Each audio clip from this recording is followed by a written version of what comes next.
గజం భూమి కేవలం 5,500 రూపాయలతో 135 గజాల భూమి కేవలం 7 లక్షలు మాత్రమే.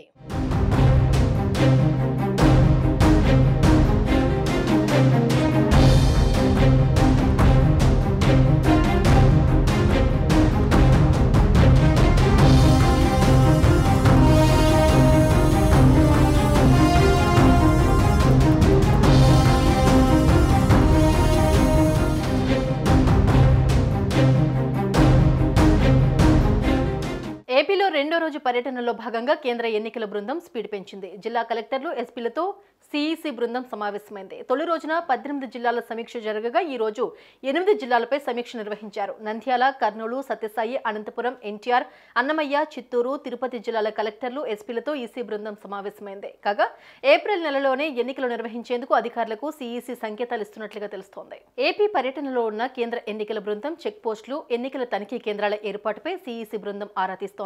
సమస్యాత్మక, సున్నిత ప్రాంతాల్లో భద్రతపై సమీక్ష నిర్వహిస్తోంది. ఓటర్ల జాబితాలో అవకతవకలు ఎక్కువగా ఉన్న జిల్లాలపై నిరంతరం పర్యవేక్షణ పెట్టాలని సీఈఓకు కేంద్ర బృందం సూచనలు చేయనుంది. ఓటర్ల జాబితాలో అవకతవకలను చాలా సీరియస్ గా తీసుకుంటామని తొలి రోజు సమావేశంలో సిఈసి బృందం హెచ్చరికలు జారీ చేసింది. మధ్యాహ్నం నుంచి సీఎస్, డీజీపీ, వివిధ శాఖల ఉన్నతాధికారులతో సిఈసి బృందం భేటీ కానుంది.